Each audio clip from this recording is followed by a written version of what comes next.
Okay, so let's set this question up for a bit of understanding. This is a patterns question. We have geometric sequences.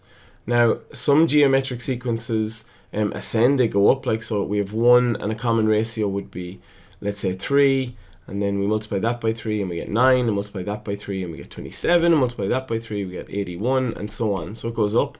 But we can have geometric sequences that are multiplied by fractions less than 1, and they would go down. So I have 16, multiplied by a half is 8, multiplied by a half is 4, multiplied by a half is 2, multiplied by a half is 1, a half, a quarter, and so on. So it seems like the sequence we have here, where the 7th term is 6, and the 11th term is 3 over 8, that seems to be a descendant sequence, one that's going down. So if we think of it like this, the first term in a geometric series is given by the letter A, and then we're going to multiply the next term, or this term, by r to get the next term, AR, and then the third term would be AR squared, and the fourth term would be AR to the power of 3, and so on. And we can see that whatever term you're trying to find, the power of r is 1 less than that term number. So the 7th term, which is down here, a few more terms, that would be AR to the power of 6. And if we go back forward a few more terms to the 11th term, that would be AR to the power of 10, 1 less than the pattern number that you have. Now, we're told that the 7th term is, 6. So AR to the power of 6 is equal to 6. And AR to the power of 10 is equal to 3/8. And we have two equations here,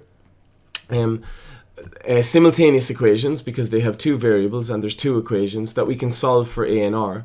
So it's not like a linear simultaneous equation, but it's more like a non-linear one where both equations are non-linear. We have to try and get one of the letters by itself and then either feed that into the other equation or think of something else to do where we're going to solve for A and R.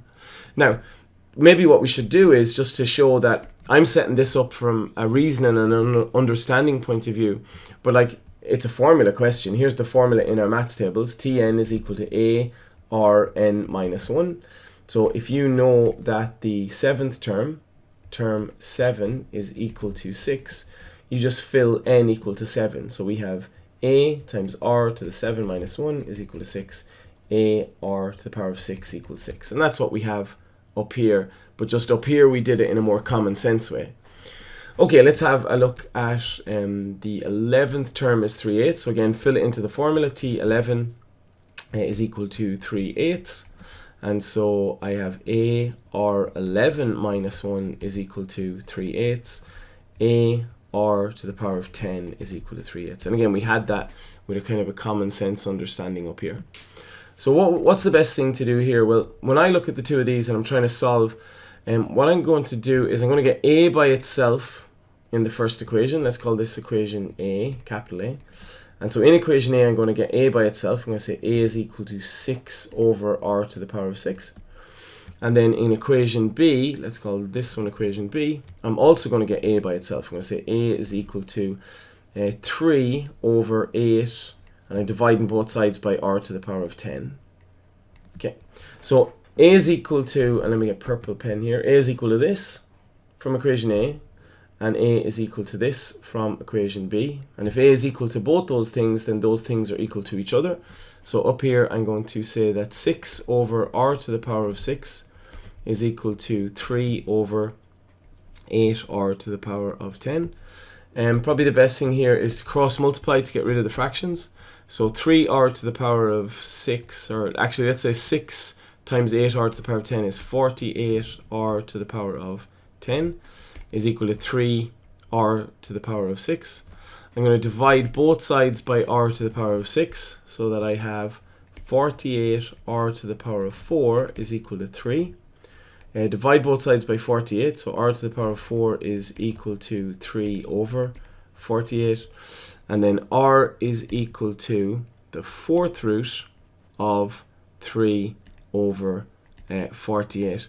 And we have to put a plus and a minus in front of that. So whatever the 4th root of 3 over 48 is, we have a plus version.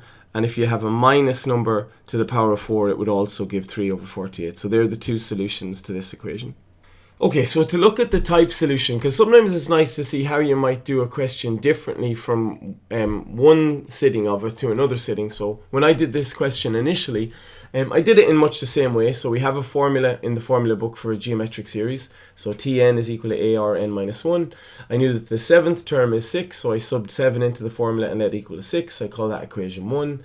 And then I subbed 11 into the formula and let it equal to 3/8, and I called that equation 2. And instead of getting the a's by themselves in both equations and equating them, what I did was I got a by itself in equation 1. So I got a is equal to 6 over r to the power of 6. And then I took equation 2 and I took out the a and substituted in 6 over r to the power of 6. So essentially it becomes a very similar finish to the last question. We divide r6 into r to the power of 10 and get r to the power of 4. Divide by the 6 and we get r to the power of 4 is 3 over 48, and then r is equal to the fourth root of 3 over 48. And again, make sure to put in the plus and the minus there because it's an even power. And then if you throw that into the calculator, or if you simplify 3 over 48, 3 over 48 is 1/16, 1 over 16, and the fourth root of 1 over 16 is a half. A half times a half times a half times a half is 1 over 16. So just a second way to do it. The principle is the same, but just the algebra to finish it is slightly different.